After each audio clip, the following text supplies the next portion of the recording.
The first sound was iron on iron, the groan of a steel door being cranked open. The impound lot at dusk looked less like a parking facility and more like a graveyard for forgotten machines.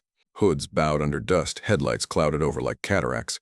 Marissa Cole, 29 years old, stood just inside the threshold, clutching a stack of receipts so tightly the edges left ridges in her palms. Each slip of paper bore the same figure, 399W0, each one stamped with the same date of payment month after month, 22 months of her life pressed into perforated paper. The guard in a navy jacket pointed lazily toward the row of sedans. She walked between the cars, her breath misting under the pale floodlights, until her eyes locked on a silver 2019 sedan with a neon orange sticker slapped across the window. Violation. Registration. Expired. Her heart jumped, not because she was surprised, but because the sight confirmed her dread. She raised the receipts like a talisman and whispered to herself, "I kept it alive. I did my part." The crunch of shoes on gravel behind her made her stiffen. Victor Hale, 58, graying temples, a body shaped by decades of construction work and entitlement, strode forward. His son, Kai, trailed after him, head bowed. Victor's jaw was clenched so tight the words hissed through his teeth. "It's my name on the title. That makes it my car." The syllables cut sharper than any blade. Marissa's throat dried. Her tongue tasted of iron, her pulse hammering so loud it drowned the traffic beyond the chain-link fence. She could have screamed, but instead she froze, eyes burning with disbelief. Victor didn't stop there. He pulled a folded slip of paper from his back pocket. The latest payment receipt, the 22nd one. With deliberate cruelty, he ripped it down the middle.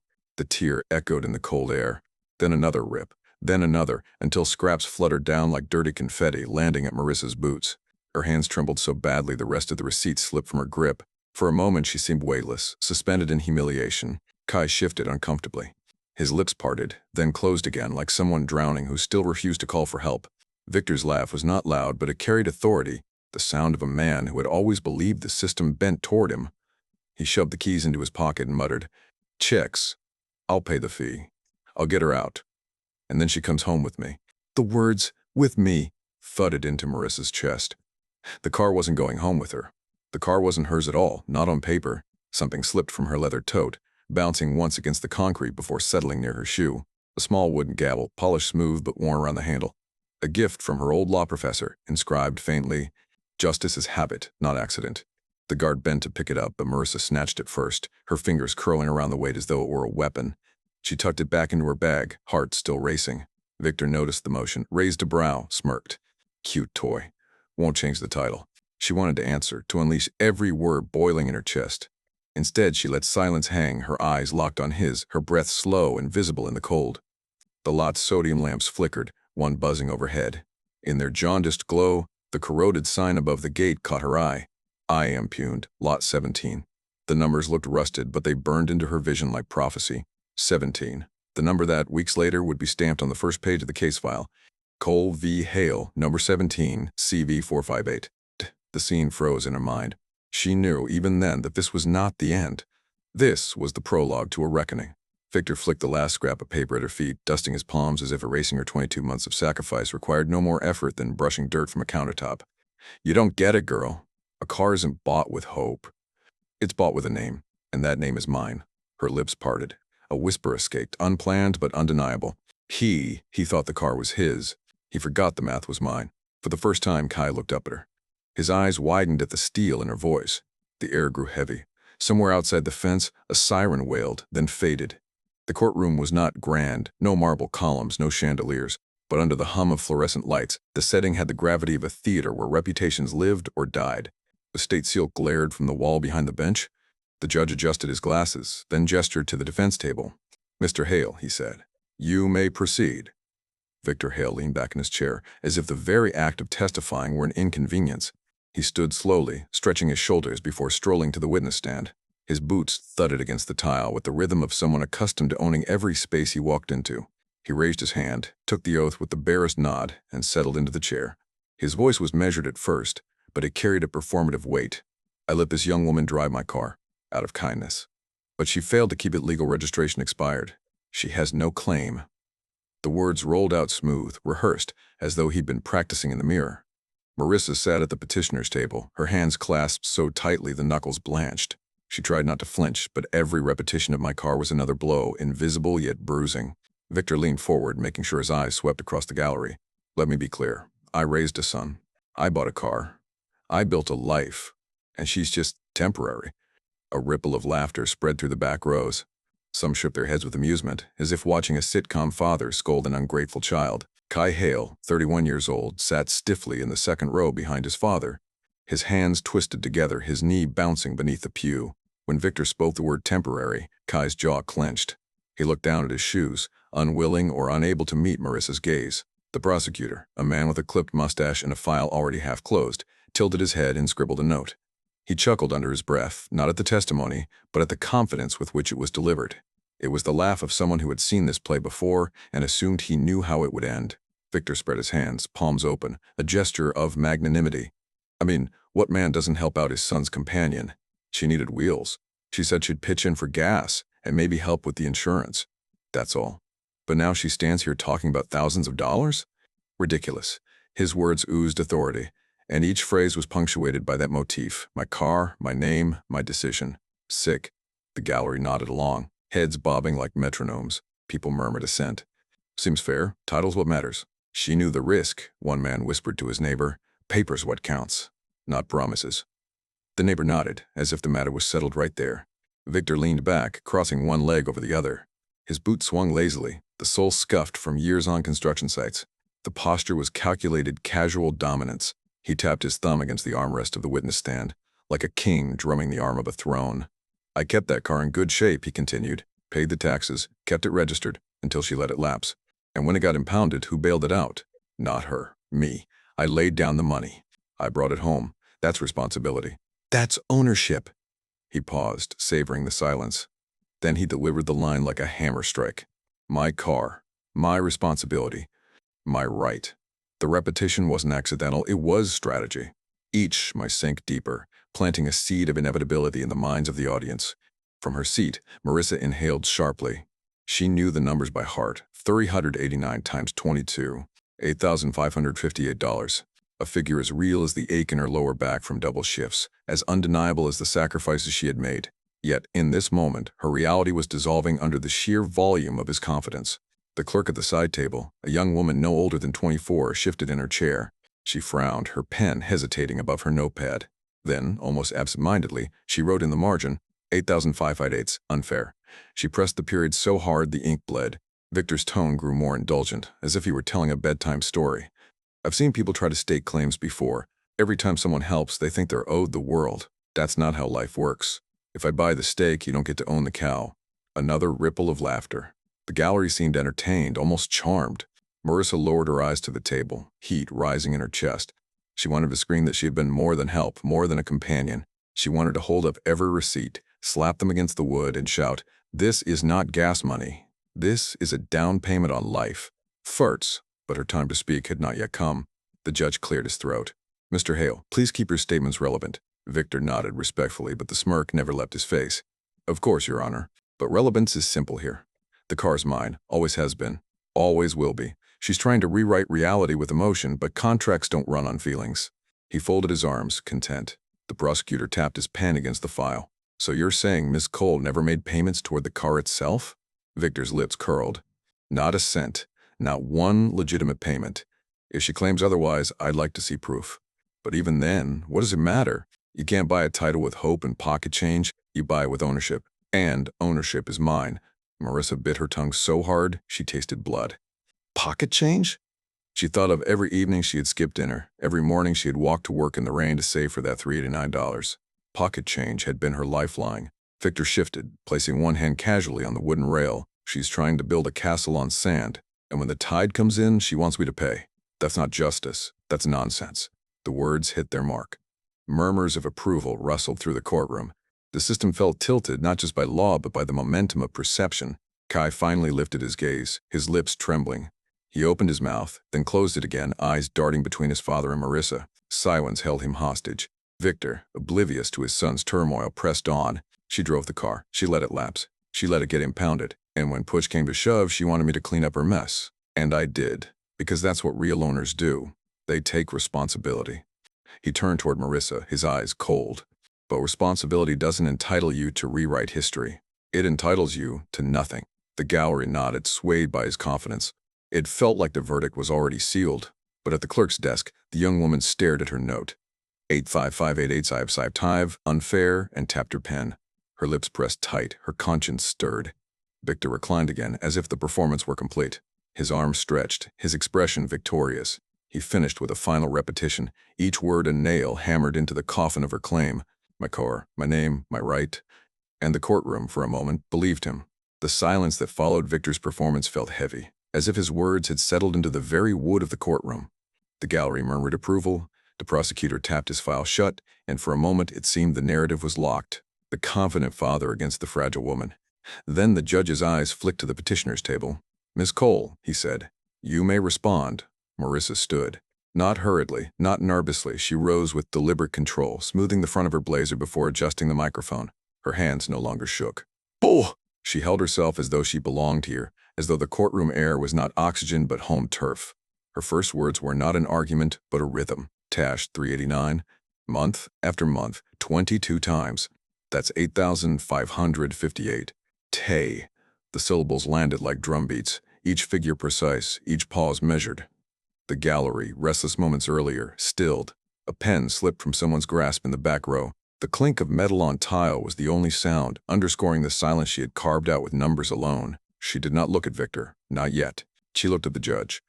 For 22 months, I made payments of $389. I kept the receipts, every single one. I asked the court, does ownership ignore contribution? Her voice was calm, the cadence unmistakably educated. Not lofty, not inflated, simply precise. Victor shifted in his chair, frown deepening. His jaw flexed, but no words came. Marissa laid a thick folder on the table, squared the corners with her palm. I preserved every receipt. She lifted it once, the pages fanning out like feathers, then set it down again with a quiet thuds. Only then did she turn toward Victor. He was flushed, his earlier smirk nowhere to be found. I am not here, she continued, to contest his name on the title. The title is his. But the payments, every dollar, every sacrifice, those are mine. And the law does not reward unjust enrichment. The phrase hung in the air. Some in the gallery frowned, not sure of its meaning, but the judge's eyes narrowed, attentive. He leaned forward slightly, fingers steepled. Marissa elaborated, each word crisp. Unjust enrichment, a principle of civil law.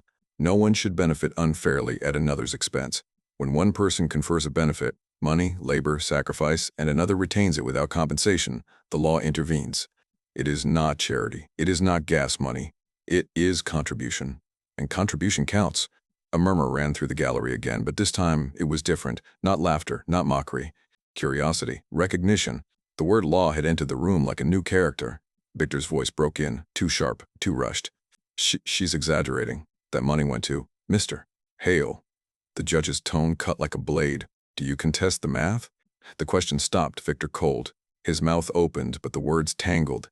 His eyes darted toward the prosecutor, then back to the bench. Marissa did not gloat.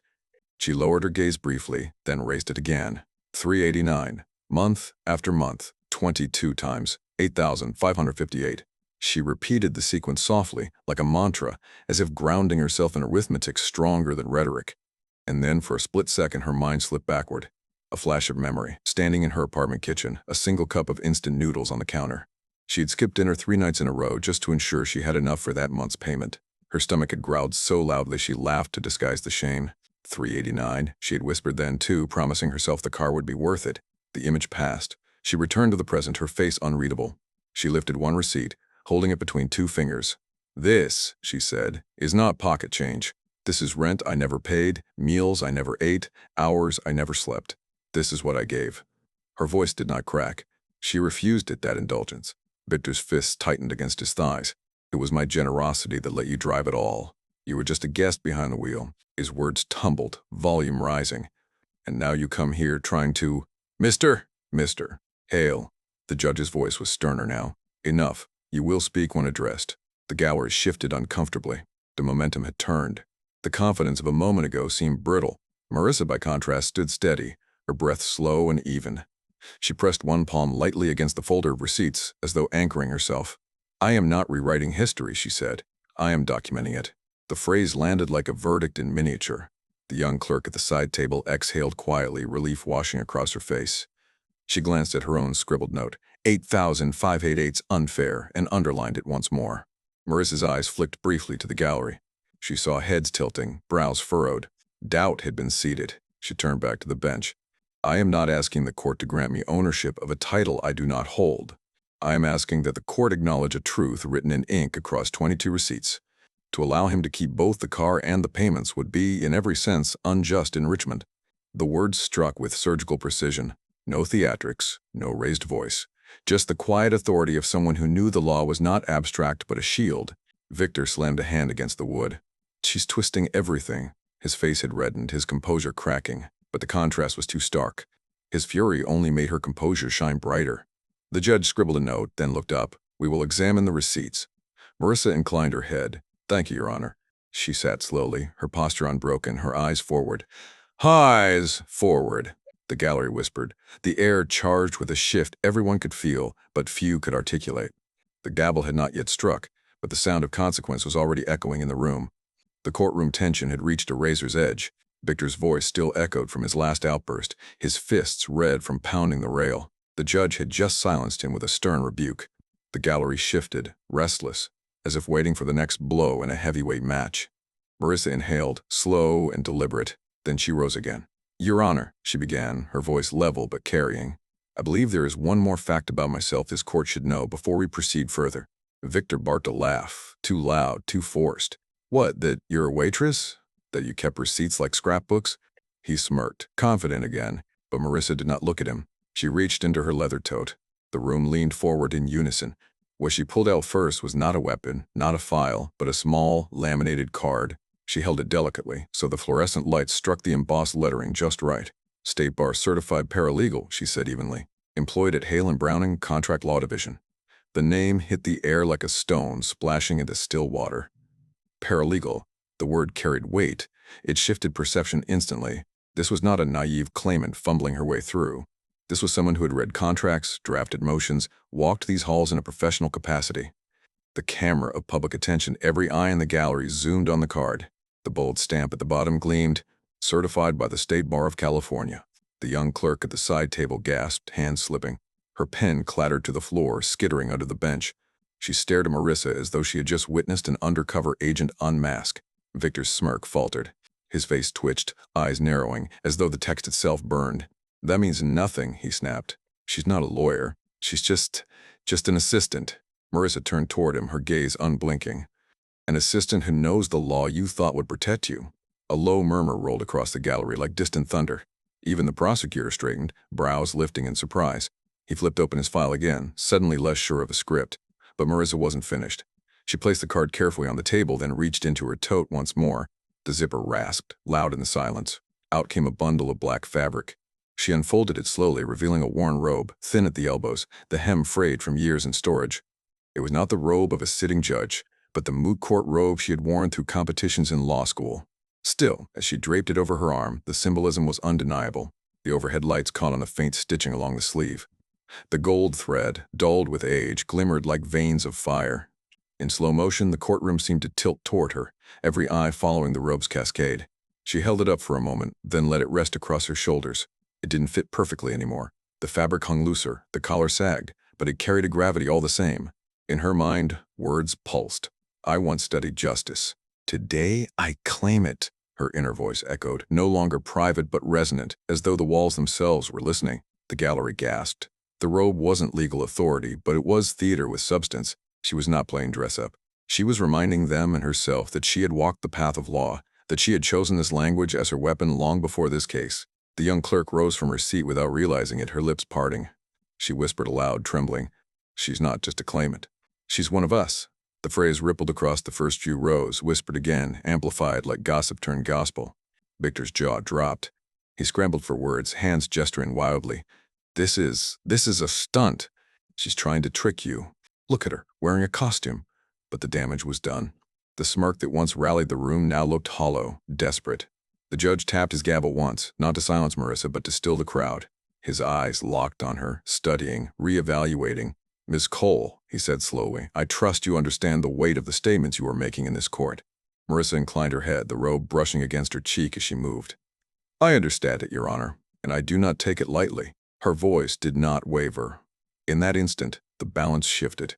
Victor's towering presence shrank. His performance seemed like bluster. Marissa's calm grew into something larger, something archetypal. For the first time since the impound lot, she was not the one being measured. She was the one holding the scales, and she knew it.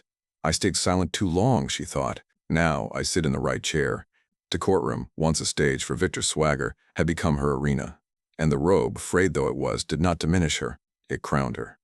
The judge adjusted his glasses again, but this time his eyes lingered not on Victor, not on the file, but on Marissa Cole, the woman who had just revealed herself not as a victim, but as a force.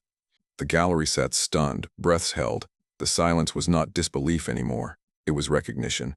The robe across her shoulders still carried the weight of her revelation, but Marissa wasn't finished.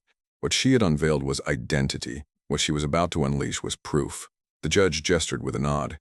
"Miss Cole, if you have documentation, the court will consider it." She lifted the thick folder she had laid on the table earlier, her hands steady now. The cover flapped open, and inside were 22 receipts, bank-printed, stamped, precise. She placed them on the evidence table one by one, as if laying bricks.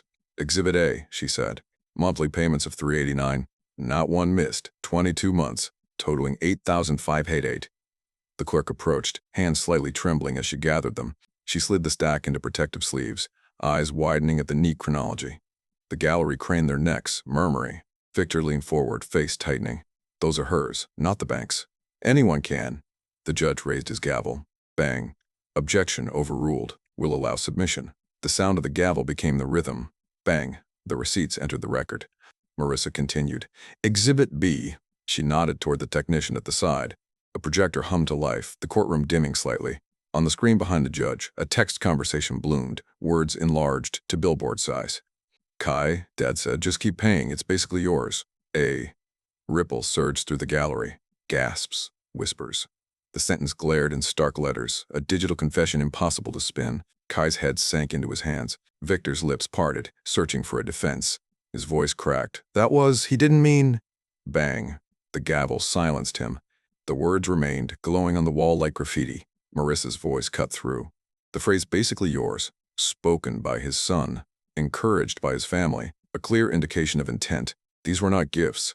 These were contributions made with expectation. She let the weight of that hang before gesturing again. Exhibit C. The technician switched slides. Another document filled the screen. The official impound release form. It bore the name Victor Hale in thick ink, signature scrawled at the bottom. Marissa pointed. "Note the detail. The impound fee was paid. The car was retrieved. But no notification was given to me, the one who made every payment until that point. Instead, it was seized, taken, withheld." The gavel echoed again. Bang. Each bang became part of the montage. Receipts. Bang. Text message. Bang. Des.it impound record. Bang. Each piece landed like a hammer striking steel. Victor's hands shook visibly now.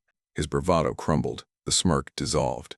His mouth opened and closed, desperate for air, for words, for anything. She was just helping. His voice barely reached the microphone.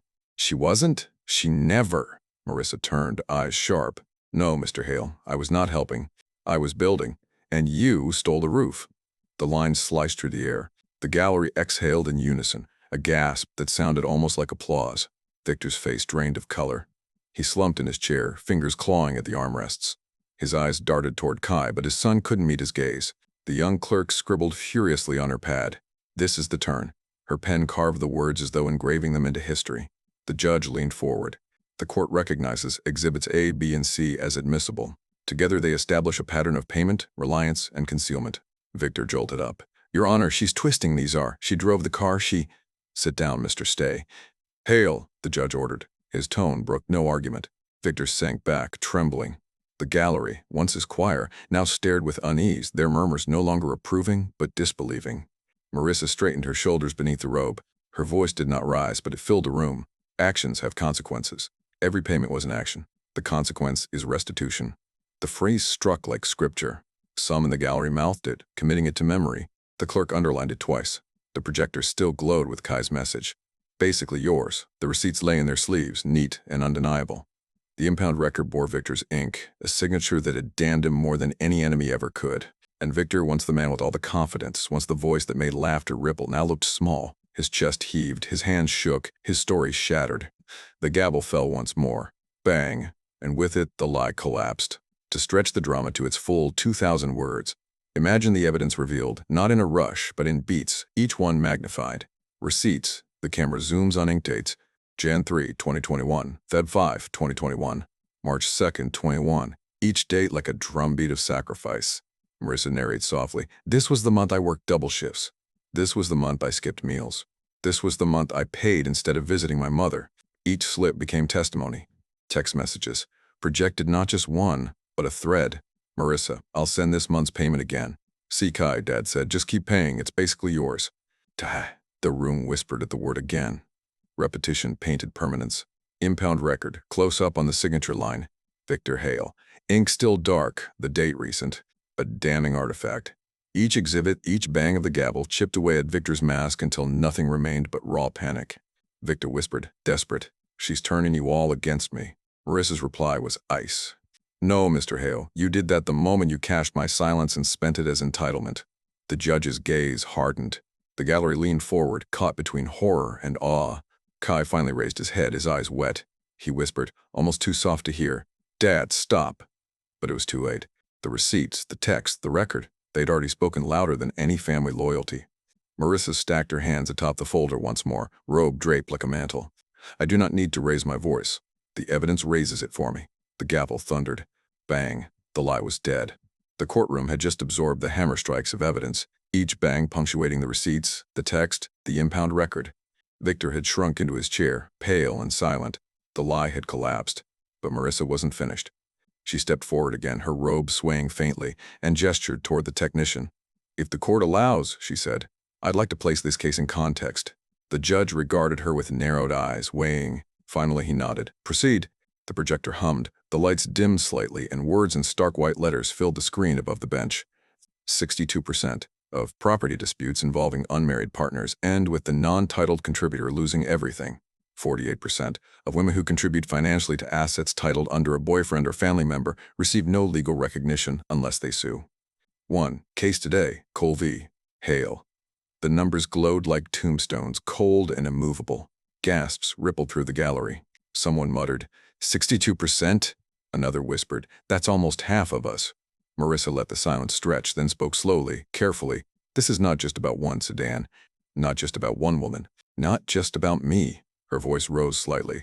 This is about the design of a system where paper outweighs sacrifice, where a name on a title can erase years of contribution, where silence is rewarded and trust is punished.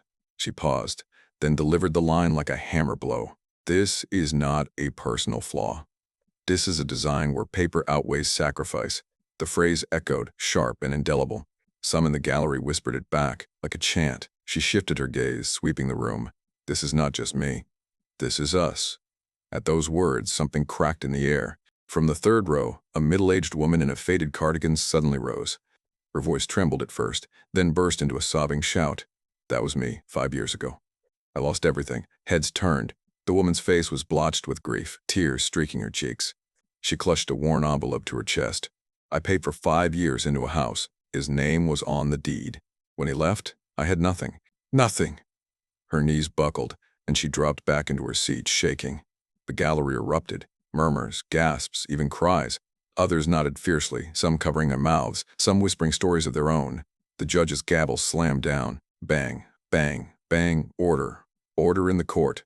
But the uproar would not die. The statistics had lit a fire, and the testimony from the gallery poured gasoline. The judge sighed, pinching the bridge of his nose. 5-minute recess. Bailiff, clear some air. The courtroom buzzed like a hornet's nest. Reporters scribbled frantically. Phones glowed as people texted and tweeted, the hashtags already forming in the digital ether. Marissa remained standing, calm in the storm. She hadn't planned the woman's outburst, but she had expected something like it. She knew her story was not unique. She had always known. As the bailiff escorted people back to their seats, she remained at the lectern, hands resting on the wood. She let her eyes close briefly, inhaling. In her mind, she whispered, this is bigger than restitution. This is reclamation. Exclave. When the recess ended, the judge returned, adjusting his robe with a grim expression. Miss Cole, he said, you may continue. Marissa nodded once. Mayor! Your Honor, what happened to me is not an anomaly. It is a symptom. 1 case today, yes, but hundreds tomorrow if we ignore the pattern. She pointed again to the glowing numbers on the screen. 62%, 48%. These are not abstractions. These are women, men, families, livelihoods. Behind each percentage is a life reduced to nothing by a technicality. Behind each statistic is a silence too heavy to bear.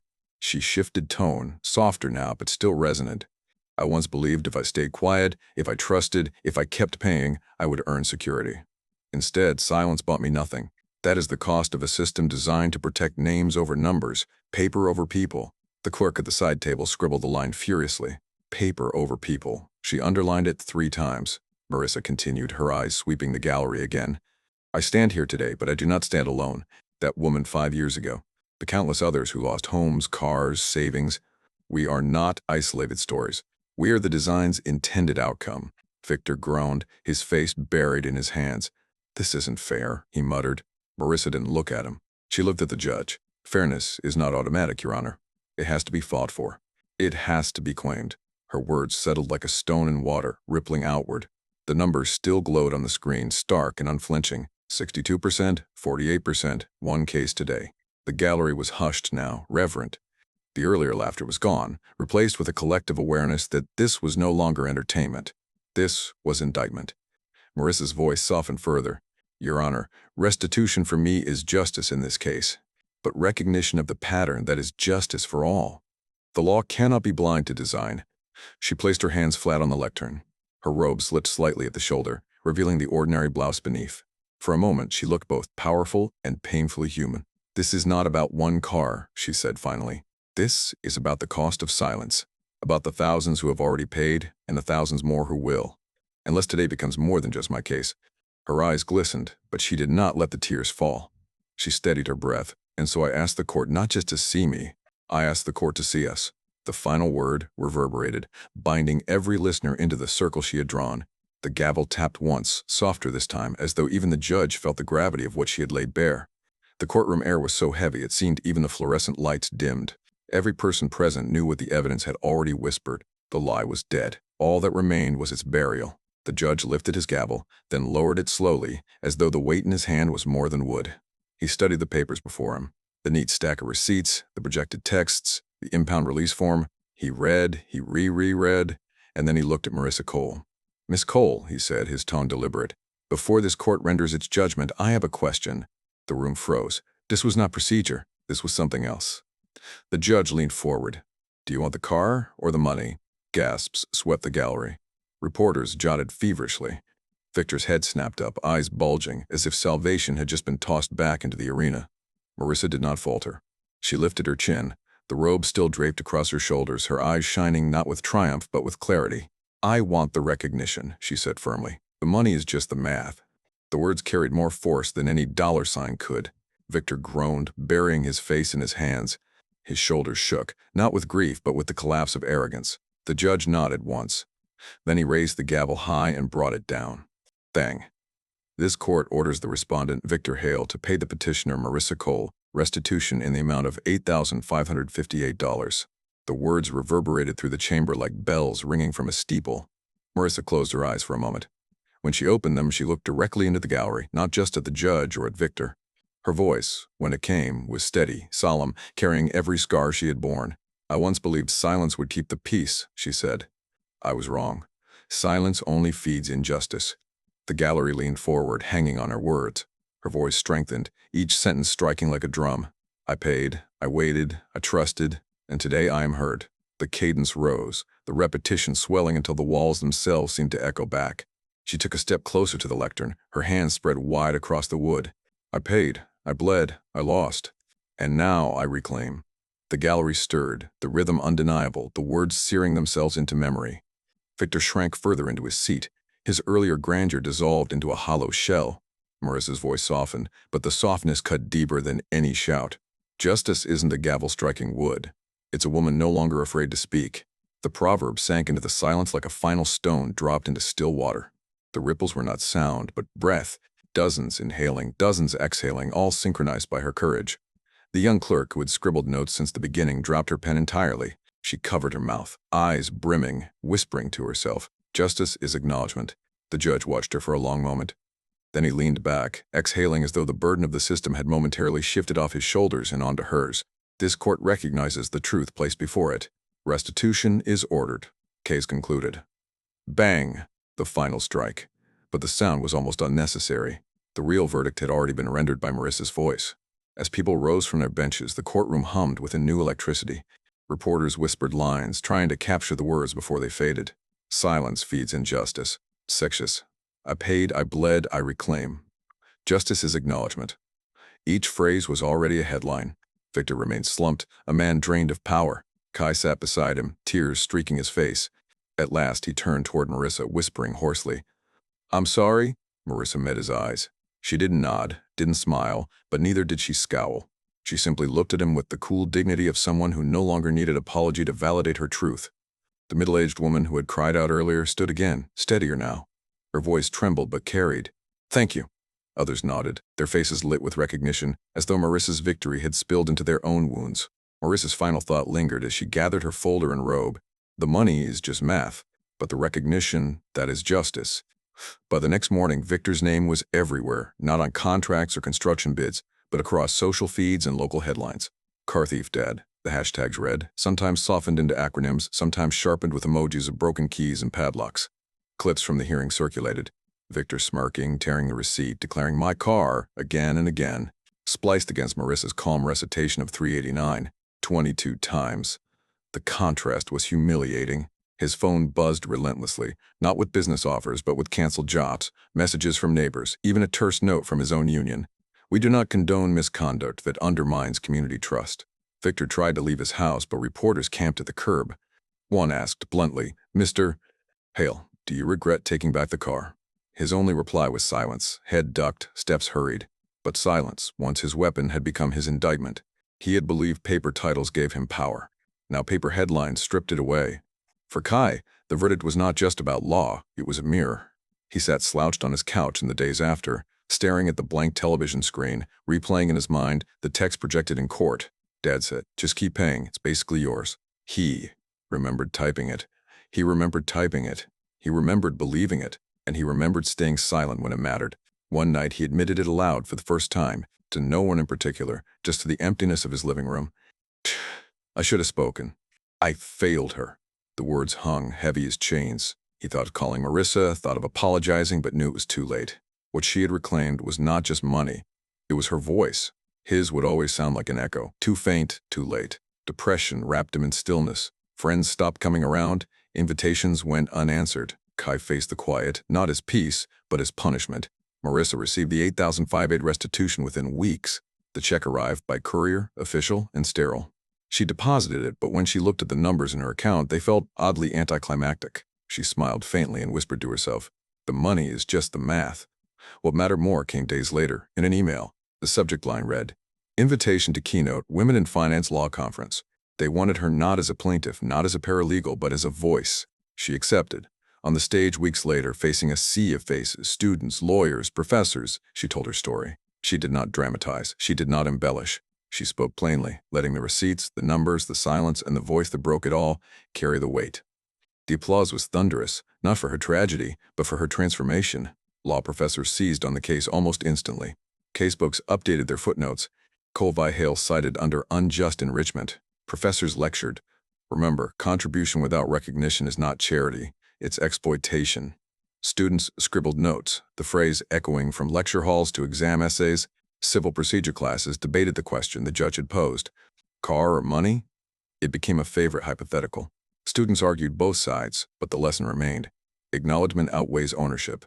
For the first time in years, unjust enrichment, once a dry doctrinal corner, felt alive, human, urgent. The young clerk who had scribbled 8,558's unfair never forgot the trial. Weeks later, she wrote a letter to Marissa. "I came into law because I believed in fairness. I left most days doubting it. But the day you spoke, I remembered why I chose this path. Thank you." She signed it simply. "A future attorney, because of you." At a law school 2 states away, a first-year student read about the case online. He scrolled past the memes of car thief dad and paused on Marissa's quote, "Justice is not ownership. Justice is acknowledgement." Key. He closed his corporate law textbook, opened a new tab, and began researching consumer protection law. Later that night, he wrote a short email to an address he found on the conference website. "Because of you, I chose consumer law. Because of you, I want to fight for fairness in small places, where numbers are more than math." Key. He hit send. Months later, a small ceremony was held at the courthouse. A bronze plaque was unveiled, mounted near the entrance where hundreds passed each day. The inscription read, the Hall of Fair Dealing, dedicated to all who fight for recognition beyond titles. Marissa stood in the crowd, hands clasped in front of her. She didn't speak this time. She didn't need to. The plaque spoke for her, for the woman in the cardigan 5 years ago, for the clerk with ink-stained hands, for the students choosing law anew. Victor wasn't there. Kai wasn't either. This was not their day. It was hers. It was theirs. As she walked away from the courthouse, the city bustled around her, indifferent and alive. She passed a car lot. The rows of sedans glinted in the sunlight, and for a moment she paused. She didn't need one. She had her restitution. She had her recognition. Her reflection shimmered faintly in a windshield. She smiled, not because she had won a car, not because she had won money, but because she had won back her voice. And that was more permanent than any title could ever be. The courthouse steps had never felt like a stage before, but tonight the marble gleamed under floodlights and the air throbbed with the whir of cameras. Reporters clustered like vultures, microphones raised, flashbulbs firing in relentless bursts. The verdict had been rendered, but the world outside still demanded its story. Marissa Cole stepped through the heavy doors, her shoulders squared, her chin lifted. The robe she had worn in court was folded neatly over one arm, not as costume now, but as artifact. She blinked at the barrage of light, then steadied herself. Dozens of voices shouted her name. Clarissa, over here. Miss Cole, do you feel vindicated? What do you want to say to others in your situation? She raised one hand. The noise dipped, the crowd hushed, and then, in a voice clear enough to cut through every flash and murmur, she spoke. Kai. Silence only feeds injustice. Lies kill faster than fists. Share this story so no one ever pays for a promise written on someone else's paper. The words fell like stones into water, rippling outward. The reporters jotted furiously. The microphones leaned closer. She didn't stop there. Her eyes found the nearest camera lens. For a moment she seemed to step through it, breaking the invisible barrier. Her voice dropped, intimate, as though speaking directly to the unseen thousands watching from their homes. If you're watching this, maybe you've paid into something you never got back. Hear me, contribution matters. Your math counts, share it. The flashbulb strobed, searing the moment into permanence. Behind her, Victor and Kai slipped out a side door, unnoticed, swallowed by their own shadows. But Marissa remained under the light, rooted. She drew a breath, then delivered the final blow. Actions have consequences. And today, consequence drove home. The sentence cracked through the night like thunder. Applause erupted, not from reporters, but from ordinary people gathered at the edge of the steps, those who had followed her story, those who had whispered their own silent losses. Some clapped, some cried, some simply nodded, as if they'd been waiting years for someone to say the words out loud. Marissa let the noise wash over her, but she didn't bask in it. She turned her face back to the cameras, her expression steady, resolute. Share this story, she said softly but firmly, so that those who have been silenced may finally be seen. The microphones caught it, carried it, broadcast it. Within hours, her words were clipped into 30-second reels, shared across platforms, captioned under hashtags. Your math counts. Actions have consequences. And in living rooms across the country, people paused. A woman folding laundry froze mid-motion, remembering a boyfriend who kept the deed in his name. A young man scrolling on his phone thought of his mother's sacrifices written off as help. A clerk in another courthouse copied the quote onto a post-it and stuck it to her monitor. Marissa's voice had outlived the trial. It had become movement.